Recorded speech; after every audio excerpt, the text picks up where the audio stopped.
अखाड़ों का अमृत स्नान अभी भी जारी है। जूना अखाड़े के प्रमुख अवधेशानंद से हमारे संवाददाता ने रथ पर सवार होकर एक्सक्लूसिव बातचीत की है। नव भारत से खास बातचीत में अवधेशानंद जी ने क्या कहा, अब वो भी आपको सुनवा देते हैं। ये अमृत स्नान, आखिरी अमृत स्नान, बसंत पंचमी का दिन, एक अलग और विशेष महत्व, क्या कहेंगे आप करोड़ों सनातनियों से? मनुष्य के अनेक दुख उसके अज्ञान के कारण है। यह स्नान इस बात का प्रतीक है कि हम अपनी ब्रह्म सत्ता को, ईश्वरीय सत्ता को अनुभूत करें। हम नित्य और सनातन है, शाश्वत है, समीचीन है, प्रत्येक संदर्भ में नूतन और सामायिक है। हमारा अस्तित्व है। मैं केवल मन, प्राण, बुद्धि नहीं हूँ, मैं एक अजय, अनंत, अविनाशी सत्ता हूँ। अपने उस स्वरूप के बोध के लिए यह आज का हमारा स्नान है। अज्ञान का भंजन हो, देह का अध्यास टूटे और मैं अपने स्वरूप को, अपने सत्य को अनुभूत कर सकूं।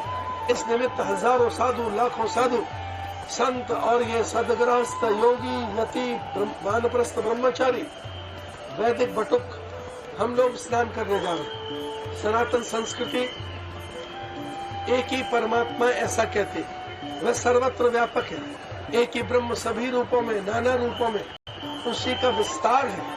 उस एकत्व का हम अनुभव कर रहे हैं, उस समन्वय का। और हमारा यह एक दृश्य आप देख सकते हैं कि सामाजिक समरसता भी यहाँ दिखाई दे रही है। हम अलग अलग पंथों में बटे हुए भारतीय संगम के तट पर एक है। तो ये सामाजिक समरसता की भी दर्शन। 1000 अश्वमेध यज्ञों के बराबर पुण्य मिलता है अगर बसंत पंचमी में, कुंभ के दिन कोई स्नान कर ले, तो एक बड़ा मौका पुण्य कमाने का भी है। बिल्कुल, हमारे शास्त्र कहते हैं 1000 अश्वमेध यज्ञ करने का जो पुण्य और फल है वो गंगा के तट पर पहुंचने मात्र से है। अगर डुबकी लग जाए तो जीवन का तारण होता है। 29 जलग, इस बार सब कुछ बहुत व्यवस्थित दिख रहा है। योगी सरकार को बधाई है।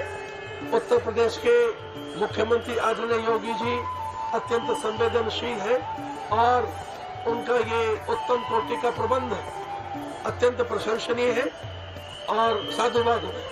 टाइम्स के जरिए महाराज जी आप क्या कहेंगे पूरे हिंदुस्तान से, भारत से और उसके साथ ही करोड़ों सनातनियों से जो इस वक्त आपको देख और सुन रहे हैं? संसार भर के सनातनियों को और पूरे विश्व भर के आस्तिकों को मैं संदेश देना चाहता हूँ कि भारत की संस्कृति में सारी समस्याओं का समाधान छुपा है। मनुष्य की जितनी दुविधाएं हैं उनका अंत केवल अध्यात्म है। जब मनुष्य आध्यात्मिक बनेगा तब वो अनुशासित भी होगा, पर्यावरण प्रेमी भी बनेगा, परिवार भी एकजुट रहेंगे, समाज में कोई भ्रांति नहीं रहेगी। और ये हमारा जय घोष रहा है कि हम पूरे विश्व को आध्यात्मिक बनाएं, पूरे विश्व को आर्य बनाएं, पूरे विश्व को बताएं कि महाराज जी एक आखिरी प्रश्न, इस महाकुंभ से अमृत क्या निकल रहा है? भारत की एकता के दर्शन हो रहे हैं, सनातन संस्कृति का एकत्व और समन्वय यहाँ दिखाई दे रहा है। और ये जो एकत्व है ये कहीं नहीं दिखाई देता। हम सब एक हैं, उस एकता के दर्शन आप यहाँ करें।